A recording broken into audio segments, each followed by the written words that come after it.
aqui estamos nesta manhã para compartilhar a Tua palavra. Dá-nos a língua dos eruditos, para que possa falar a Tua palavra, com a linguagem que ela expressa e traduz.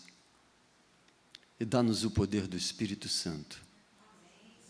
Unja-nos nesta manhã. E que esta palavra penetre em nossos corações, para a restauração da nossa fé, para a restauração da nossa esperança e renovação da nossa alma. Nós te pedimos a Tua bênção e a Tua unção, em o nome de nosso Senhor Jesus Cristo. Amém. Antes de começar a pregar, eu gostaria de fazer aqui um parêntese. Hoje é um dia muito especial. A pregação desta manhã eu dedico ao nosso Deus, em primeira instância, mas dedico também a um amigo que está aniversariando hoje. É o nosso maestro do Vivate Coral, pianista da igreja, diretor musical desta igreja. Eu queria que ele ficasse de pé. O Wilson, eu queria que batesse uma salva de palmas para ele.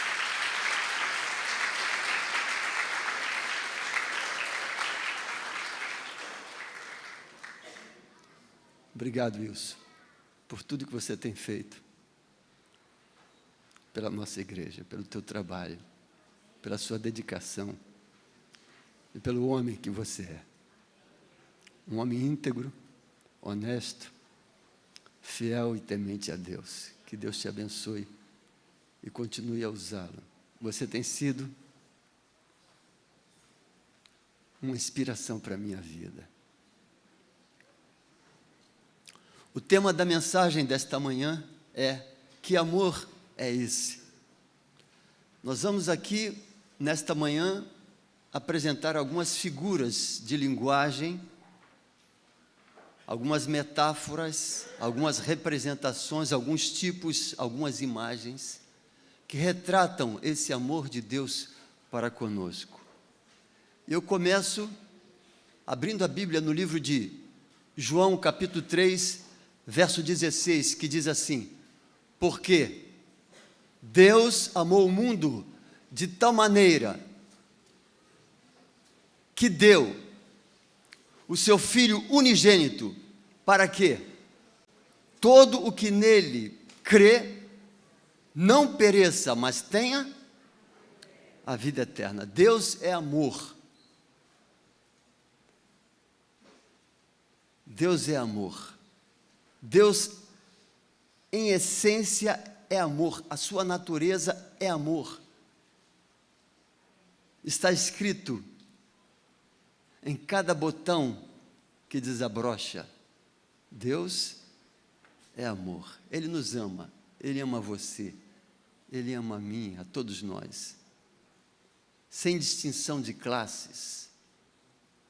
O amor de Deus é universal. Eu queria abrir a Bíblia agora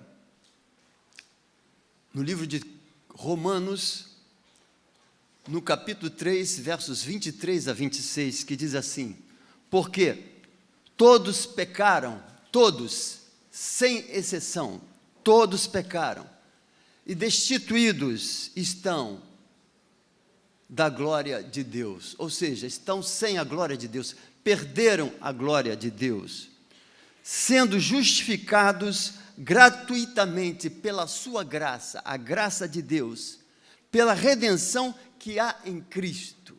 Amém? Louvado seja Deus por isto. Há redenção em quem? Em Jesus Cristo. Ele é o nosso Redentor, ao qual Deus propôs para propiciação pela fé no seu sangue. Para o quê? Para demonstrar a sua justiça pela remissão dos pecados dantes cometidos sob a paciência de Deus. Para demonstração, no grego, endeixis, uma demonstração, uma prova, para a demonstração da sua justiça neste tempo presente, para que ele seja justo e justificador de quem? De quem tem fé em Jesus Cristo. Paulo ainda escreve no livro de Romanos, no capítulo 5, no verso 8, mas Deus prova o seu amor para conosco, em que Cristo morreu por nós, sendo nós ainda pecadores, ou seja, não merecíamos a sua morte, mas ele morreu por nós. Interessante o verbo aqui. Jesus morreu no passado, há 2000 anos atrás. O verbo não está no pretérito perfeito, mas Deus provou o seu amor. Por quê? O verbo aqui é um verbo no presente, é um tempo verbal, no grego, presente contínuo. É um verbo imperfectivo. Existem dois tipos de verbos do passado. Existe o verbo perfectivo e existem os verbos que são imperfectivos. Por exemplo, o verbo pretérito perfeito. Eu digo assim, eu cantei, eu fiz, eu fui. É uma ação pontual no tempo, instantânea. O verbo imperfectivo não. É um verbo que dura no tempo, indicando um processo, uma ação que dura no tempo, contínua. E o tempo aqui é um presente contínuo. Deus prova. É como se dissesse, Deus continua a provar. Deus está provando uma ação que se deu no passado, cujos efeitos perduram no presente e vai perdurar um verbo imperfectivo. Dura no tempo. Ou seja, Deus prova o seu amor para conosco. O seu amor continua produzindo efeitos em nossa vida. Embora tenha sido realizado numa prova material com a morte de Cristo na cruz do Calvário, há 2000 anos atrás. A morte de Cristo continua produzindo efeitos no meu coração e no seu coração. Por isso, Deus prova o seu amor para conosco, em que Cristo morreu por nós, sendo nós ainda pecadores. Deus não apenas nos ama, Ele prova o seu amor para conosco, com o derramamento do seu sangue na cruz. Não é apenas uma declaração de amor. Ele declara que nos ama, mas Ele prova que nos ama com atos, com atitude.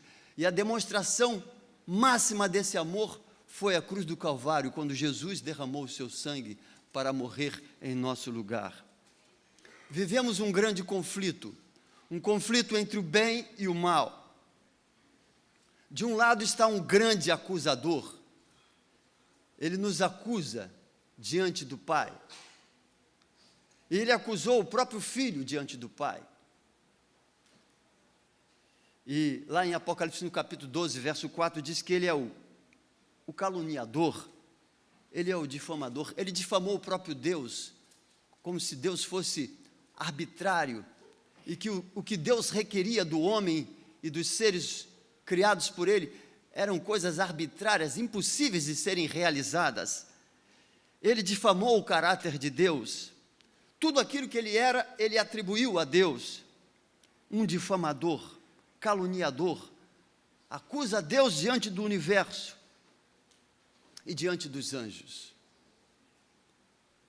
E o que Deus fez para contrapor a estas acusações?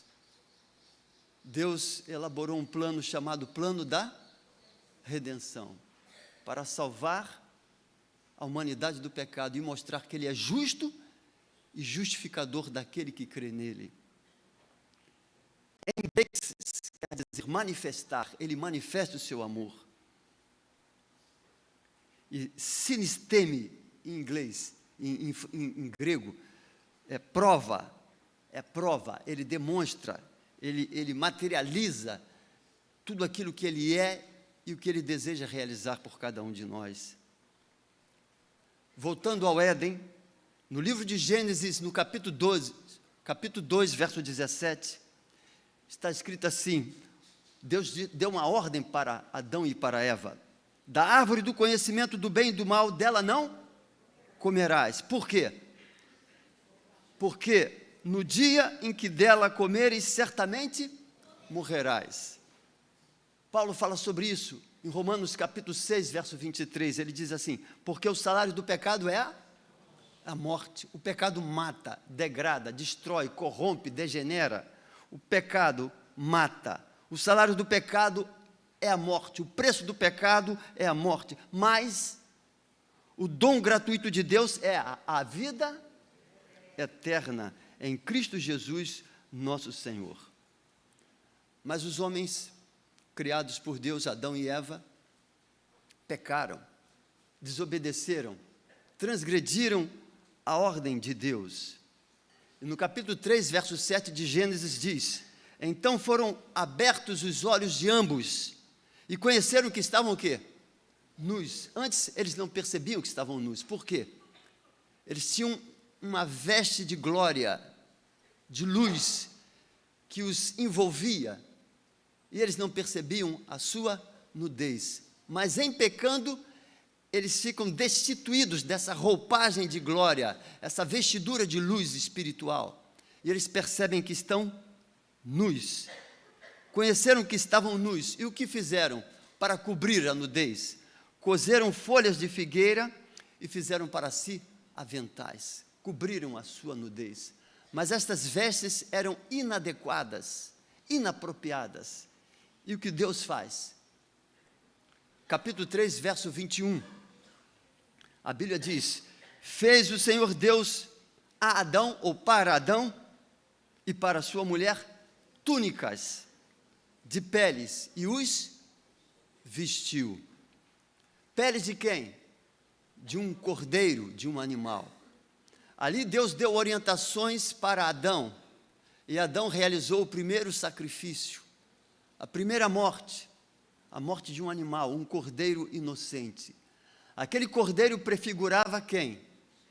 Jesus Cristo, o Cordeiro de Deus que tira o pecado do mundo. E ao imolar aquele primeiro cordeiro, Adão viu, quão perverso, quão cruel, quão mau era o pecado que provocaria no futuro a morte do Filho de Deus. Um cordeiro morreu, a primeira morte, e um cordeiro haveria de morrer quase 4.000 anos depois. Alguém deveria morrer. Deus deveria morrer, mas Deus não pode morrer. Por quê? Porque Deus Ele é imortal, Ele é eterno. Mas como morrer no lugar do homem se Deus não pode morrer? Se Deus é imortal, Ele se tornaria o quê? Homem. E tomaria a forma humana, a natureza mortal, para que Ele pudesse morrer em nosso lugar. Ele se torna um de nós, um como nós, em semelhança de pecado, embora não tivesse pecado. E Deus pronuncia para o primeiro casal, Adão e Eva, o proto-evangelho, capítulo 3, verso 15 de Gênesis: porém inimizade entre ti, a serpente, e a mulher, e entre a tua semente e a sua semente, a semente da mulher, o descendente da mulher, Jesus Cristo. Esta te ferirá a cabeça, a semente da mulher, o descendente da mulher, Jesus Cristo, feriria a cabeça de quem? Da serpente. A cabeça da serpente seria esmagada. Quando se deu isso? Na cruz do Calvário. Esta te ferirá a cabeça, e tu lhe ferirás o calcanhar. Isso se cumpriu na cruz. Esta profecia, o proto-evangelho, o germe do evangelho. E ao longo da Bíblia, nós vemos então várias prefigurações do plano da redenção através de várias figuras e tipos. A primeira figura que quero lhes trazer encontra-se em Gênesis, no capítulo 15. Certa ocasião, Abraão estava muito triste, um pouco depressivo. Deus havia prometido a ele um filho, e esse filho não vinha, ele já estava com quase 100 anos de idade. A mulher era estéril, também já bastante idosa. E Deus então fala com Abraão numa noite: Abraão, olha para os céus, Abraão, conta as estrelas, se é que as podes contar. E disse para Abraão: assim será a tua descendência, como as estrelas dos céus. E Abraão creu nele, e isso foi imputado a Abraão como justiça, a justiça pela fé. Disse mais o Senhor para Abraão: Abraão, eu sou o Senhor, que te tirei de Ur dos Caldeus, para dar-te a ti esta terra, para herdá-la. E Abraão então pergunta: como saberei que hei de herdá-la? E naquela noite, Deus faz um pacto com Abraão. Deus dá uma ordem para Abraão. Capítulo 15, verso 9. Deus diz para Abraão: Abraão, toma-me uma bezerra de 3 anos, uma cabra de 3 anos, e um carneiro de 3 anos, e uma rola e um pombinho, e divide as partes, e coloque uma parte diante da outra, e uma ave de um lado e a rolinha do outro lado. E Abraão trouxe-lhe todos estes e partiu-os pelo meio, e pôs cada parte deles em frente da outra, mas as aves não partiu. E as aves desciam sobre os cadáveres daqueles animais, e Abraão as enxotava. E pondo-se o sol, um profundo sono caiu sobre Abraão, e esse grande espanto e grande escuridão, grande espanto e grande escuridão caiu sobre ele. E então Deus faz um pacto com Abraão, naquela noite, ao cair das trevas. E sucedeu, verso 17, que posto o sol houve escuridão, e eis um forno de fumaça e uma tocha de fogo que passou por aquelas metades. Aquela tocha de fogo era uma manifestação divina, era uma manifestação da presença de Deus. E Deus então passa por aquelas metades dos animais que foram partidos por Abraão. E naquele mesmo dia fez o Senhor uma aliança com Abraão, dizendo: a tua descendência tenho dado esta terra. O que significava aquilo? Era um concerto, era um pacto, uma aliança. E essa aliança, as partes envolvidas passavam pelo meio dos animais quando eram sacrificados e partidos, significando que, quando aquela aliança fosse quebrada, isso acarretaria a morte daquele que infringisse aquela aliança, aquele concerto. Mas interessante é que Abraão não passa pelas metades, apenas Deus. O que significava aquilo? Significava que apenas Deus morreria se a aliança fosse quebrada. E assim Deus o fez. No futuro, na cruz do Calvário, cerca de 1500 anos depois de Abraão. Em outra ocasião, Deus fala com Abraão também e pede-lhe um filho, o filho dele, Isaque, que nascera agora, já era um rapaz, e Deus pede que Abraão sacrifique o seu próprio filho. E sai então, numa madrugada, Isaque e Abraão, juntos, numa caminhada de 3 dias até o Monte Moriá.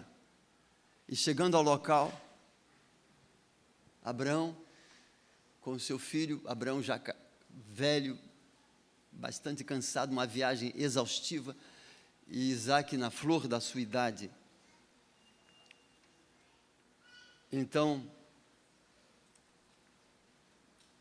Isaque, em dado momento, percebe que ele tem um cutelo nas mãos, o fogo, e ele pergunta para o pai: meu pai, E Abraão disse para ele: filho, eis-me aqui, meu filho. E ele disse: eis aqui o fogo, a lenha, pai, mas onde está o cordeiro para o holocausto? Abraão não lhe dá resposta. Abraão apenas responde: Deus proverá para si o cordeiro para o holocausto, meu filho. Deus proverá o cordeiro. E assim caminharam juntos. E no local designado para o sacrifício, Abraão começa a armar e montar o altar. E naquele momento, Abraão começa a revelar ao filho aquilo que fora pedido por Deus para que ele fizesse. Filho, Deus falou comigo e pediu que eu o sacrificasse como sacrifício para ele. E o pai agora está aqui para fazer esse sacrifício. Hoje irei imolá-lo e dedicá-lo ao Senhor, como ele pediu a mim. Isaque aprender a fé do pai, e em ouvir que era uma ordem de Deus, Isaque, embora tivesse todo o vigor que pudesse resistir àquela situação, Isaque se submete ao pai e ajuda o pai a terminar de construir o altar e as cordas, e depois ele se prostra sobre o altar. Antes disso, eles se abraçam, se beijam. As últimas palavras, lágrimas são derramadas, como que numa despedida. Isaque se dobra diante do altar. Abraão pega do cutelo, alça as mãos para dar o golpe fatal. E então eis que o anjo do Senhor, Jesus Cristo, brada dos céus: Abraão! Abraão, não faças tal. Agora sei que me temes e que me amas e que não me negaste o teu único filho. Basta, Abraão, já é suficiente. Abraão então ergue os olhos e vê ao seu redor e olha a um carneiro preso pelos chifres em um arbusto. Abraão toma daquele animal e o sacrifica em lugar de Isaque. E ele chama o nome daquele lugar Jeová Jiré, que quer dizer: o Senhor proverá, no monte do Senhor se proverá. Jeová Jiré, ele é o grande provedor. Ele proveu a minha salvação e a sua salvação através da morte do seu Filho Jesus Cristo. Temos ainda uma outra figura na história de Ruth e Boaz. No capítulo 3 de Ruth, Ruth, a moabita, uma estrangeira, estão voltando para Jerusalém novamente, estão voltando para Judá, da terra dos moabitas, e ela se defronta com Boaz. E Boaz deveria ser o remidor, o resgatador de Ruth. E Ruth se dirige para Boaz. E Boaz diz para ela, conversa com ela, quem ela era. E disse ele para Ruth: quem és tu? E ela disse: eu sou Ruth, eu sou a sua serva. Estende, pois, a tua capa sobre a tua serva, porque tu és o remidor, o resgatador. Em hebraico, o Gael, tu és o Gael. E Boaz então responde: porém agora é verdade que eu sou o remidor, mas ainda há outro remidor. Há alguém mais chegado do que eu a ti, e ele tem a prerrogativa. E então eles conversaram sobre isso. E um dia, Boaz se assentou à porta da cidade com 10 homens, 10 anciãos, 10 líderes do povo do povo de Israel. Capítulo 4, versos 1 a 7. Boaz subiu à porta e assentou-se ali. E eis que o remedor de que Boaz havia falado para Ruth ia passando pela porta da cidade. Então, Boaz se dirige para ele e diz: ó fulano, vem cá, assenta-te aqui comigo. E o remidor então, que seria o pretenso remidor, desviou-se para ali e assenta-se ao lado de Boaz. Boaz toma 10 homens da cidade, e pede que eles se assentem ali como testemunhas daquele ato. Então, Boaz apresenta a proposição de remidor para aquele que seria o pretenso remidor, e diz para ele: olha, aquela parte da terra foi de Elimeleque, nosso irmão, e Noemi está vendendo essa parte, e se você é o resgatador, você tem que resgatar essa parte e tomá-la como o resgatador, o remidor. Mas o remidor, verso 6, ele declina da condição e do direito que lhe cabia de ser o remidor, e ele diz assim: para mim não a poderei redimir, não posso redimir a Moabita, para que não prejudique a minha herança. Toma para ti o meu direito de remissão, porque eu não a poderei redimir. E quando ele declina, eles então firmam um ato. Havia, pois, já de muito tempo este costume em Israel, quanto à remissão e permuta da remissão, para confirmar todo o negócio. O homem descalçava o sapato e o dava ao seu próximo, e isto era por testemunho em Israel. E o que fazem Boaz e aquele pretenso remidor? Eles trocam de sapatos, trocam as sandálias, trocam os calçados. E agora, Boaz se torna o verdadeiro remidor. Ele lança a capa sobre Ruth, e Ruth é incluída no povo de Deus. Boaz se casa com Ruth, tem um filho chamado Obed, Obed tem um filho chamado Jessé, Jessé tem um filho chamado Davi, e Davi, na sua genealogia, vai ter lá na frente um filho chamado Jesus Cristo. Na cruz do Calvário, Jesus se tornou o nosso resgatador, o nosso Gael, o nosso remidor. Ele vestiu os nossos sapatos. Cabia a nós a morte, mas ele morre em nosso lugar, resgatando-nos com o preço da sua própria vida, o seu próprio sangue. Ele é o nosso Gael. Ele é o nosso remidor. O que significa tudo isto? Significa que para Cristo não existe o quê? Preconceitos, restrições. Todos podem ser incluídos. O amor de Deus é universal.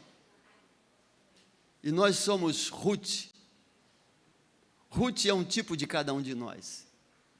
Somos abraçados pelo amor de Deus. Nós que éramos estrangeiros pelo pecado, nos tornamos membros da família de Deus, incluídos na família de Deus, porque o resgatador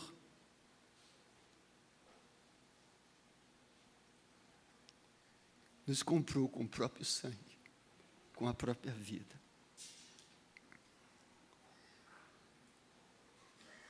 Que amor é esse? Que amor extraordinário é esse? Eu quero terminar a mensagem desta manhã lendo um texto profético, poético, um dos mais belos da Bíblia. Se encontra em Isaías capítulo 53. O texto diz assim, a partir do verso 4: certamente ele tomou sobre si as nossas enfermidades, e as nossas dores levou sobre si, e nós o reputávamos por aflito, ferido de Deus e oprimido. Mas ele foi traspassado pelas nossas transgressões, e moído pelas nossas iniquidades. O castigo que nos traz a paz estava sobre ele, e pelas suas pisaduras nós fomos sarados. Amém. Louvado seja Deus por isto. Todos nós andávamos desgarrados como ovelhas, cada um se desviava pelo caminho, mas o Senhor fez cair sobre ele a iniquidade de nós todos. Ele foi oprimido e humilhado, mas não abriu a boca. Como cordeiro foi levado ao matadouro, e como ovelha muda perante os seus tosquiadores, ele não abriu a boca. Por juízo opressor foi arrebatado, e de sua linhagem, quem dela cogitou? Porquanto foi cortado da terra dos viventes, por causa da transgressão do meu povo. Foi ele ferido. Designaram-lhe a sepultura com os perversos, mas com o rico esteve na sua morte. Posto que nunca fez injustiça, nem dolo algum se achou em sua boca. Todavia, ao Senhor agradou moê-lo, fazendo-o enfermar. Quando ele der a sua alma como oferta pelo pecado, verá a sua posteridade e prolongará os seus dias, e a vontade do Senhor prosperará nas suas mãos. Ele verá o fruto do penoso trabalho de sua alma, e ficará satisfeito. O meu servo, o justo, com o seu conhecimento, justificará a muitos. Por quê? Porque as iniquidades deles levará sobre si. Derramou a sua alma na morte, foi contado com os transgressores, contudo, levou sobre si o pecado de muitos, e pelos pecadores intercedeu. Que amor é esse? Que amor é esse?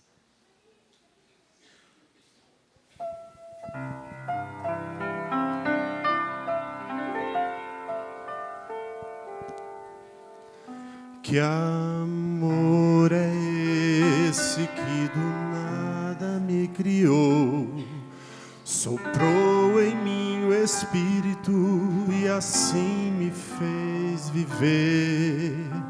Que amor é esse que ao meu lado sempre andou, por onde quer que eu fosse, ajudando-me a vencer.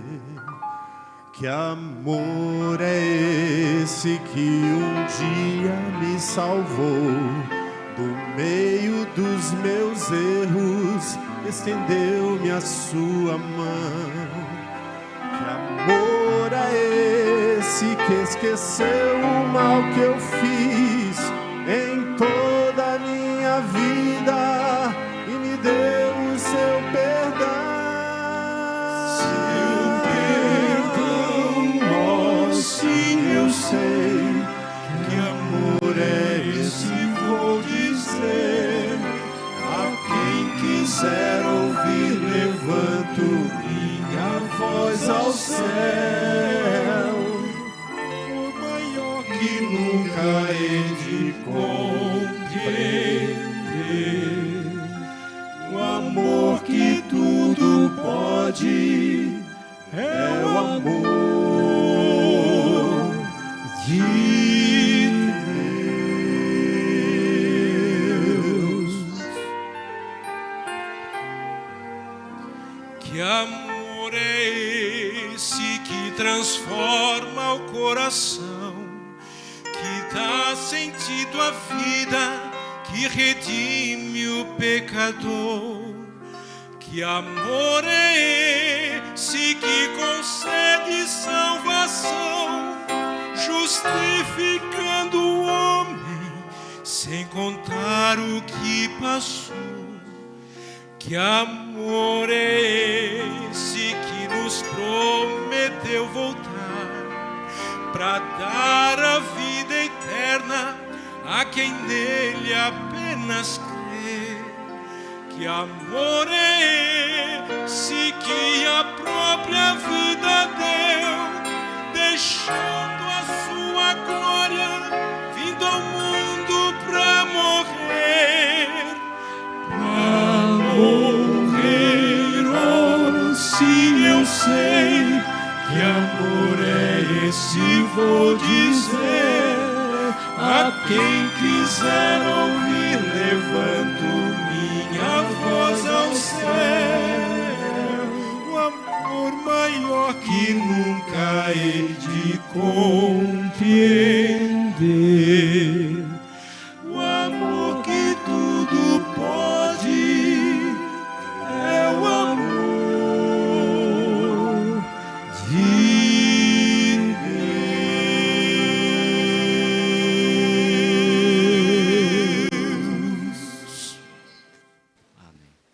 Vamos orar nesse momento.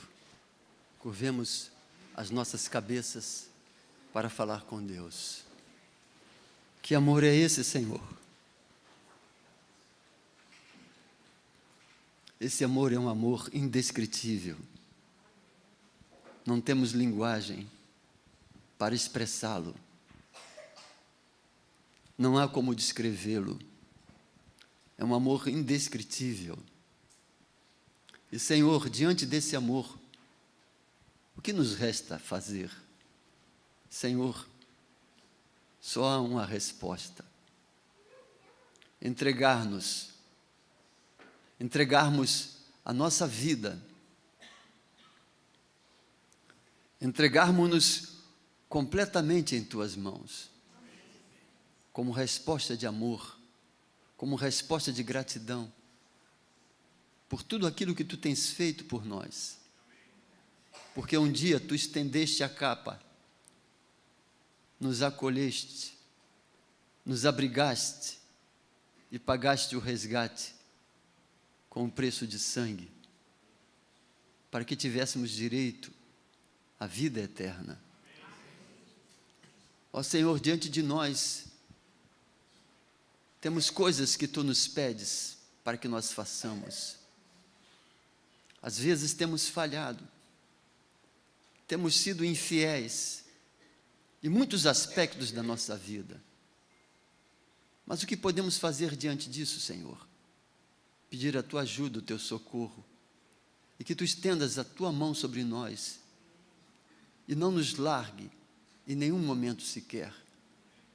Que as Tuas mãos estejam nos amparando, Senhor, nos acolhendo e nos erguendo a cada dia. Que possamos dar o primeiro passo de volta para Ti, Senhor.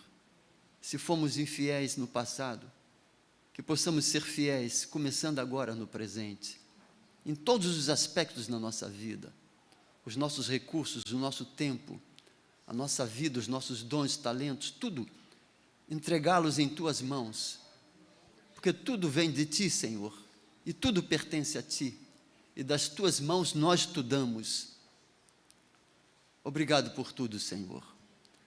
Nesta manhã nós exaltamos o Teu nome, acima de todo nome que se levanta nesta terra, porque não há outro nome dado entre os homens, pelo qual importa que nós sejamos salvos, a não ser o nome de nosso Senhor Jesus Cristo. E por isso, Senhor, nós Te exaltamos, Te glorificamos e bendizemos o Teu nome, acima de todo nome nesta terra. Nós Te pedimos a Tua bênção sobre cada um de nós, nesta manhã, em nome de Jesus Cristo. Amém, Pai. Amém. Muito obrigado. Nós agradecemos, professor Dr. Joel, e a você, querido irmão, que nos visita nesta manhã.